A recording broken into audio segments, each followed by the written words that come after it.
በጣም ወሳኝ ጥያቄ ነው ራስን የሚጠይቅ። በህይወታችን ትክክለኛው ጊዜ መቼ ነው? የት ነበርኩ? ይህን ሁሉ ጊዜ የት ነበርኩኝ? የት ነበርኩኝ? የምፈልገውን ነገር ሳላደርግ የት ነበርኩኝ? ዛሬ አሳክቼ ከሆነ ለምንድን ነው አእምሮዬ የማያርፍ? ለምንድን ነው ባለሁበት ቦታ ላይ አሪፌ ማልቀመጠው? ኦኬ ካላሳካውስ መቼ ነው ማሳካው? እስከሚሞት ድረስ እንደዚህ ነው የሚቀጥለው? ሁሌ እንደዚህ ነው የሚሆነው? ወይንም የሆነ ጊዜ አለ። ማን ነው የሚያስጀምረው? ማን ነው እኔ የሚፈልገውን ህይወት እንድኖር የሚያደርግ? ማን ዋት የሚፈልገውን አይነት ህይወት እኮ መኖር ይችላል። የሆነ ባልታወቀ ነገ ኖሮ በማያውቀው ፕራት ብዙ ጊዜያቶችን ሉዝ አድርጌያለሁ እና ገና ለመኖር እያቀድኩ ገና ወደፊት ይኖራል።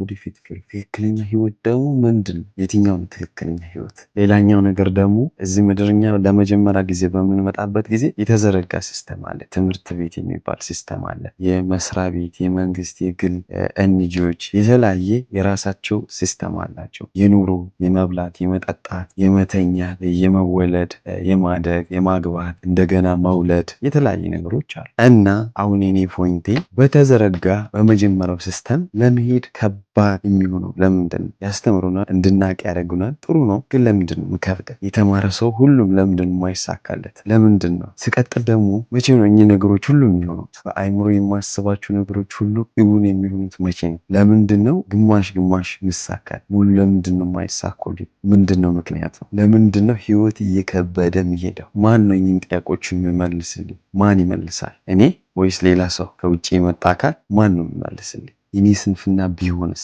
የኔ አለመቻል ቢሆንስ? የእኔ ጊዜ አለመስጠት ቢሆንስ? የኔ ትኩረት አለመስጠት ቢሆንስ? አለመሞከሬ ቢሆንስ?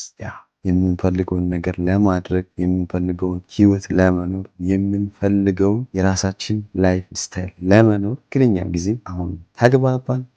አሁን ደግሞ ከዚህ በኋላ ባሉ ጊዜያቶች ቼንጅ ያደርጋቸዋል። 100% ይኖራሉ። የሚፈልገውን ነገር አደርገዋለሁ። ያመንኩትን ነገር አደርገዋለሁ። አምኜ ካመንኩበት የትኛውንም አይነት ተጽዕኖ ቢመጣ አላውቀውም። ያመንኩትን ነገር አደርገዋለሁ። ይህ ለራሴ የሚገባው ቃል ነው። እቀይረዋለሁ። ህይወትን እቀይረዋለሁ። ሌሎችን ህይወት ይቀይራሉ። መንገድ አሳያለሁ። ሁሉም ካልነበረበት ከመጣ አዲስ ነገር መፍጠር እንችላለን። አዲስ ነገር ማድረግ እንችላለን። እይታችንን መቀየር እንችላለን። አስተሳሰባችንን መቀየር እንችላለን።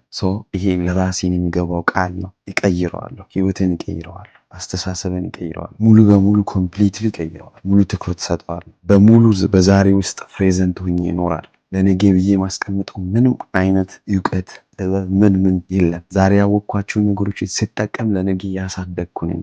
ምንም ማስቀረው ነገር የለም። የሚችለውን የችሎታዬን ጥግ እኖረዋለሁ። ሲጀመር ፈጣሪ ከኛ የሚፈልገው የምንችለውን ህይወት እንድንኖር ያን እኖረዋለሁ። በዩቱብ፣ ቲክቶክ፣ በኢንስታግራም ሌሎችም ይምጡ በፈለጉት ሶሻል ሚዲያ ላይ ተጽዕኖ ይፈጥረዋል። ይህ ነገር የሚሆነው ሩቅ አይደለም፣ በቅርብ ጊዜ ነው የሚሆነው። በጣም በቅርብ ጊዜ ነው የሚሆነው። ተጽዕኖ ይፈጥረዋል። ፖዚቲቭ ተጽዕኖ ይፈጥረዋል። ብዙዎችን አነቃቃለሁ። ብዙዎች የኔን ፈለግ እንዲከተሉ አደርጋለሁ። ሳክሲድ እንዲሆኑ አደርጋለሁ። አንድ እርምጃ ከህይወታቸው እንድንቀሳቀሱ አደርጋለሁ። የማንም ፖዚቲቭ ኔጌቲቭ ኮሜንት አያስቆመኝም፣ አያስከትለኝም። ከውስጥ የሚወጣው አንዱ የራሴ አስተሳሰብና የራሴ አመለካከት ይመራኛል። ደግማለሁ፣ በደንብ ደግማለሁ። ይሄ የማንም ኔጌቲቭ ወይንም ፖዚቲቭ ኮሜንት ሞቲቭም ዳውንም አያረገኝም፣ ሰነፍም ጎበዝም አያረገኝም። ያመንኩትን ነገር ሙሉ በሙሉ 100% አደርገዋለሁ። ከዛ በኋላ ግን ለሚመጣው ኔጌቲቭ ሆነ ፖዚቲቭ ውጤት ተጠያቂ ይሆናል። ይሄ ለራሴ የሚገባው ቃል ነው። እውነት ይቀይረዋል። ብዙ ነገሮችን ይቀይረዋል። ሰው ያላየውን አቅጣጫ አየዋለሁ። ሰው ያልተገነዘበውን አቅጣጫ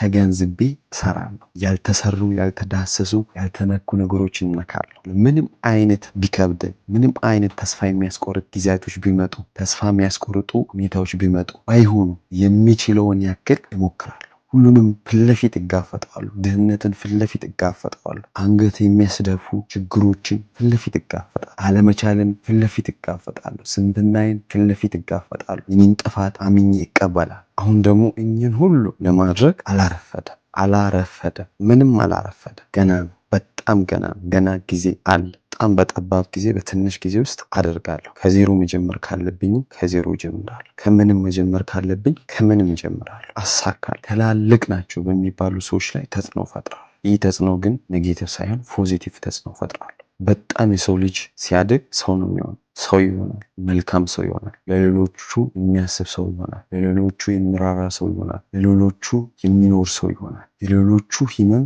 የሚሰማው፣ የሌሎቹ ደስታም የሚያስደስት ሰው ይሆናል። የሰው ልጅ በጣም ያደገ በሄደ ቁጥር ሰው ነው የምሆነው። ሰው ሆናለሁ። ወሬ ብቻ ሳይሆን በተግባር ያለሁበት ሁኔታ ላይ ዲፌንድ ሆኜ ካለሁበት ሁኔታ ተነስቼ አላወራም። ያለሁበት ሁኔታ ምንም ሊሆን ይችላል። ምንም ያልተመቻቸ ነገር ሊሆን ይችላል። በጣም ከባድ ሊሆን ይችላል። ግን አድርገዋል። ከምንም በላይ ትክክለኛው ጊዜ አሁን ነው። ቤት ጊዜ ጀምረዋል። በዚህ ሁሉ ደግሞ ፈጣሪ ይረዳኛል። እስካሁን ስረዳኝ በብዙ አይቼዋለሁ። እኔ ለሱ ታዝዤ እኔ ለሱ ኑሬ ሳይሆን ይረዳኝ። መቼም በሱ ፊት ንጹህ አልሆንም፣ ግን ይረዳኛል። ይህን ሁሉ ያወራችሁ ነገሮችን አደርገዋል። ሴሪየስ ሆንኩባችሁ አይደል? ሴሪየስ መሆን ስላለብኝ፣ በጣም ሴሪየስ መሆን ስላለብኝ ዛሬ ላይ የምንቀልዳቸው ጊዜያቶች፣ ዛሬ ላይ እየቀለደን የምናያቸው ነገሮች ነገ ላይ ዋጋ ያስከፍሉናል። እና ከእናንተ ልጀምርና ቪዲዮን አይታችሁ ስለጨረሳችሁ በጣም ነው የማመሰግነው። በዚህ እርምጃዬ ደግሞ ፈጣሪ እንድረዳ ከጎኔ እንድትሆኑ በቀጣይነት እንድሰራ ዩቲዩብ ቻናል ሳብስክራይብ በማድረግ ላይክ በማድረግ ለሌሎቹ ሼር በማድረግ እንድታበረታቱኝ። ሌላ ደግሞ በቀጣዩ ቪዲዮ እንገናኝ። ይመቻችሁ። እንግዲህ ዛሬ ደስ ነው አይደል? ብዙ ነገር ቃል ገብቻለሁ። እዚህ በኋላ ባሉ ጊዜያቶች በስፋት ዩቲዩብ ቪዲዮ የሚሰራ ይሆናል። ሳላስበው ብዙ ነገር አወራሁት። እንግዲህ ፈጣሪ ይርዳን። ይመቻችሁ።